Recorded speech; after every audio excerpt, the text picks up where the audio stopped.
Welcome to study IQ। My name is Amit वरीदी किलोड़। Current affairs में ये सारी की सारी हेडलाइंस आजकल आप पढ़ रहे होंगे। म्यांमार के Karen states have remained defiant amongst the military attacks. Karen rebels have seized army base near the Thailand border. Myanmar के rebel group have called for a united fight against junta. Junta का word क्या है, इसका मतलब क्या होता है? Thailand has evacuated villagers from border after Karen rebels attack Burmese army outpost. Karen rebels in Myanmar burn another government agency.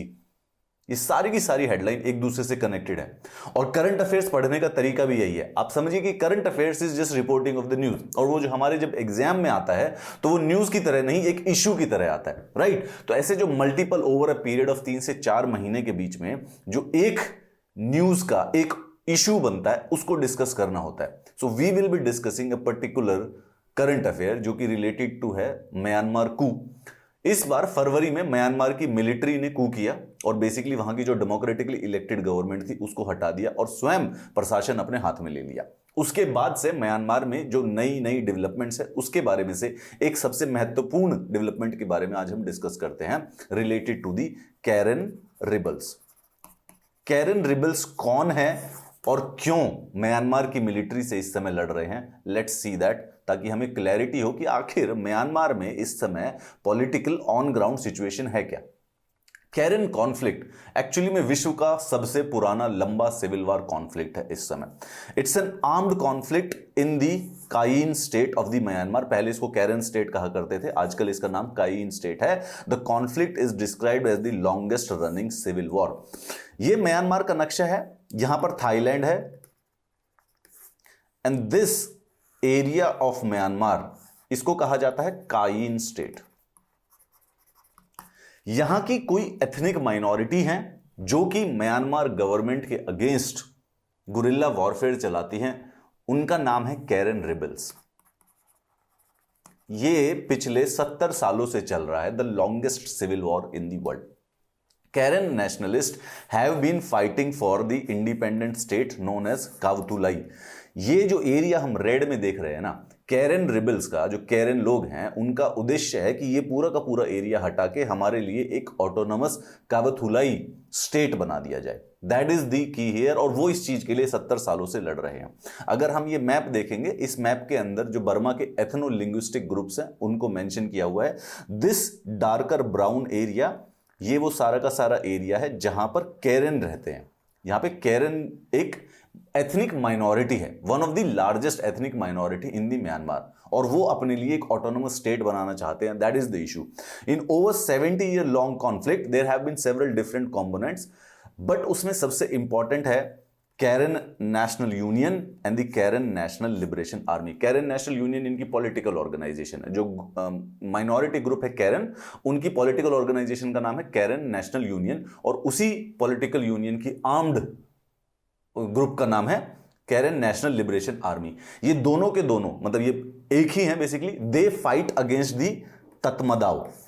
Myanmar की military को तत्मदाव कहते हैं, मतलब उनकी मिलिट्री का नाम है, मतलब आर्म्ड फोर्सेस का नाम है तत्मदाव। आर्मी, एयरफोर्स प्लस नेवी को मिलाकर कहा जाता है तत्मदाव।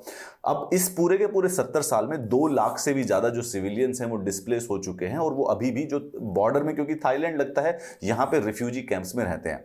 दिस इज देयर फ्लैग, जो उनका रिकॉग्नाइज्ड फ्लैग है, और ये जो एरिया है इसको वो कावतुलाई स्टेट बनाना चाहते हैं। राइट, बिल्कुल सरल है।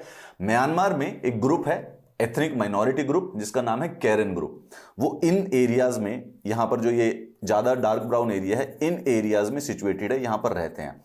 पिछले 70 सालों से वो एक ग्रुप, एक मूवमेंट चला रहे हैं जब उनको अपनी खुद के लिए एक फ्री ऑटोनोमस स्टेट चाहिए। This is the longest running civil war in the world. इनकी सबसे डोमिनेंट ऑर्गेनाइजेशन है KNU, Karen national union, representing the ethnic minority of the Karen communities in Kayin state, जो कि थाईलैंड को border करती है। इनका एम है self determination for the Karen people, जो कि अप्रोक्सीमेटली 16 लाख के करीब लोग हैं। ठीक है, 16 लाख के करीब लोगों का ये पॉलिटिकल संगठन है जो कि अपनी खुद की ऑटोनॉमी के लिए लड़ रहा है।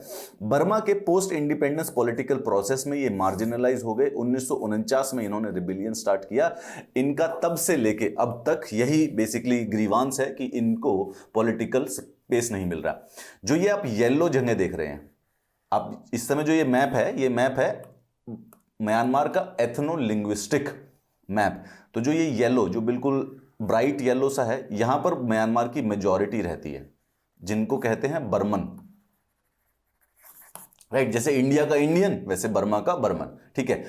ये पॉलिटिकल स्पेस में, मिलिट्री स्पेस में मेजॉरिटी है और उनको सारी की सारी पावर है।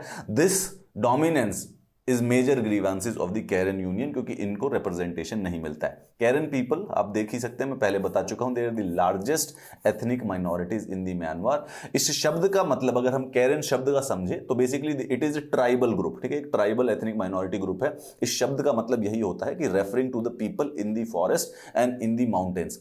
Now I have a trivia for you, जो कि आप यूट्यूब कमेंट्स में बताएंगे।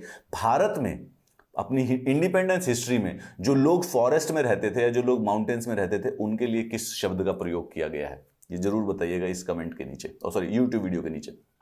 Karen national Union declared war to Burmese government on the 1949। 31 जनवरी 1949 को जब हम अपना संविधान बना रहे थे, उस समय इन्होंने वॉर डिक्लेयर कर दी थी। हमारा संविधान बन के, हम डेमोक्रेसी बन के वर्ल्ड की थर्ड लार्जेस्ट इकोनॉमी बन गए। ये अभी भी अपनी ही लड़ाई लड़ रहे हैं। Ever since the start the conflict has been characterised by seasonal fighting, internal struggles within the KNU, atrocities being committed by the both sides. अब केएनयू और जो इसकी मिलिट्री विंग है, Karen national liberation army, has been historically one of the biggest adversaries of the Myanmar military, जिसका नाम है तत्मदाव। तत्मदाव Myanmar military का नाम है। अब यहां पे आते हैं प्रेजेंट पे। जो केएनयू है, कैरन नेशनल यूनियन है, इसने म्यांमार गवर्नमेंट के साथ एक national ceasefire agreement sign किया था 2015 में। म्यांमार के जितने भी इंसर्जेंट्स ग्रुप हैं, जितने भी एथनिक ग्रुप्स हैं जो कि म्यांमार के अगेंस्ट गुरिल्ला वॉरफेयर कर रहे थे, ऐसे 7 ग्रुपों ने मिलकर एक nationwide ceasefire agreement sign किया एक दूसरे के साथ, सबके साथ। तब से लेके साइन था, along with the 7 other insurgents group. अब मिलिट्री कू होने के बाद फरवरी में दोबारा से जब म्यांमार ने मिलिट्री कू कर दिया, तो the KNU has reinstated their fight. KNU ने अपनी फाइट रिज्यूम कर दी है 2021 के मिलिट्री कू के बाद। On 27 April KNU insurgents captured an army camp on the west bank of the Salween river. Geography का बड़ा प्यारा सवाल है, याद रखिए। सल्वीन रिवर जो है वो म्यांमार और थाईलैंड के बीच में बॉर्डर डिफाइन करती है। ये देखिए, ये वाला सल्वीन रिवर है, इसका वेस्ट बैंक यानी दिस वन, ये वाला वेस्ट बैंक हो गया, ये वाला ईस्ट बैंक हो गया। यानी जो म्यांमार की साइड वो जो बैंक पड़ता है, उस बैंक पे म्यांमार की आर्मी का एक पोस्ट था जिसको केएनयू रेबल्स ने कैप्चर कर लिया, which forms Myanmar's border. The Tatmadaw later retaliated with the air strikes on the KNU positions. वहीं पर हमने हेडलाइंस काफी सारी पढ़ी होंगी। मिलिट्री, जो म्यांमार की मिलिट्री है, उन्होंने एयर स्ट्राइक्स किए रिबेल्स के जो आउटपोस्ट थे। Military jets last month launched the first air strikes on KNU territory in 20 years after an attack on a post by KNU fighters that killed 10 soldiers. तो KNU ने पहले किया था, उन्होंने मिलिट्री के 10 सोल्जर्स को मारा और एक पोस्ट को कैप्चर कर लिया। And then the military retaliated by doing the air strikes for the first time in last 20 years. KNU forces have been attacking Myanmar army positions, trying to cut off supply routes, triggering sporadic clashes and the air strikes. ये मुद्दा चल रहा है, ये current affair था हमारा आज का। अब सवाल ये है कि जो म्यांमार के जो प्रो डेमोक्रेसी फोर्सेस हैं, वो सारे के सारे कोशिश कर रहे हैं कि केएनयू और जो दूसरी एथनिक माइनॉरिटीज आर्मी है, इन सबको एक अलायंस के तहत खड़ा किया जाए तत्मदाव के अगेंस्ट। ठीक है, तत्मदाव जो कि स्ट्रगलिंग टू गवर्न है इस समय, वो भी रिसेंटली कू किया है। Tatmadaw is the official named of the arm forces of the Myanmar. कभी कभी आप ये भी सुनेंगे, आप जो ये शब्द सुनते हैं जनता गवर्नमेंट, ठीक है, उसमें वहां पर कौन सी है, मिलिट्री जनता। जनता ये हमारा भारत का हिंदी वाला वर्ड नहीं है। जनता जब हम पीपल को कहते हैं कि बड़ी सारी सी जनता इकट्ठी हो गई, ये वो जनता नहीं है। इसका मतलब होता है कमेटी, यानी कि ऐसी सरकार जो कि मिलिट्री कमेटी के द्वारा चलाई जाती हो। ठीक है, मिलिट्री जनता सरकार का मतलब क्या हुआ, म्यांमार में इस समय मिलिट्री जनता सरकार है, अर्थात कि मिलिट्री कमेटी के द्वारा। तो ये वर्ड जनता जब आप कभी पॉलिटिकल कॉन्टेक्स्ट में सुने या सरकार के गवर्नमेंट के कॉन्टेक्स्ट में, कू के कॉन्टेक्स्ट में सुने, तो इसका शब्द का मतलब होता है कमेटी। और यूजुअली ये मिलिट्री जनता के कॉन्टेक्स्ट में आएगा, तो मिलिट्री कमेटी के द्वारा जो सरकार चलाई जाए उसको कहा जाता है जनता सरकार। ये वो है, इसलिए कंफ्यूज ना हो। आप कहेंगे वहां पर जनता राज करती है, लेकिन वो वाली जनता टोटलिटेरियन और डिक्टेटरशिप वाली जनता है। भारत में भी जनता राज करती है ये, लेकिन ये लोकतंत्र वाली जनता है। दोनों में बड़ा ही एकदम अपोजिट वर्ड है। एक जगह पे जनता डिक्टेटरशिप है, एक जगह पे जनता लोकतंत्र है। अब सवाल देखिए, आज का जो इशू ये है, बहुत कम ट्रूप्स हैं केएनयू के पास, बहुत कम हथियार हैं, कोई एयर एसेट्स भी नहीं है, ठीक है। लेकिन उसके बावजूद भी अगर ये सारी की सारी जो एथनिक ग्रुप्स हैं अगर एक अलायंस कर ले, so this will pose a very very big challenge to the Tatmadaw military को, म्यांमार मिलिट्री को काफी मेजर चैलेंज किया जा सकता है। But such a conflict would be long and a bloody one. Usually जो गुरिल्ला वॉरफेयर होता है वो छोटा तो होता नहीं है। आप नक्सलिज्म के कॉन्सेप्ट में देख लीजिए, 40-50 सालों तक चल ही रहा है अभी तक। और ये खुद केएनयू की जो सिविल वॉर है वो वैसे ही 70 साल से चल रही है इस समय। सो ऐसा इसका कोई सिंपल अंत तो है नहीं। It will be long and a bloody one, क्योंकि बहुत सारे लोग मारे जाएंगे। म्यांमार सोल्जर भी मारे गए और फिर केएनयू वाले भी जो रिबल्स होते हैं उनको भी मारा जाता है।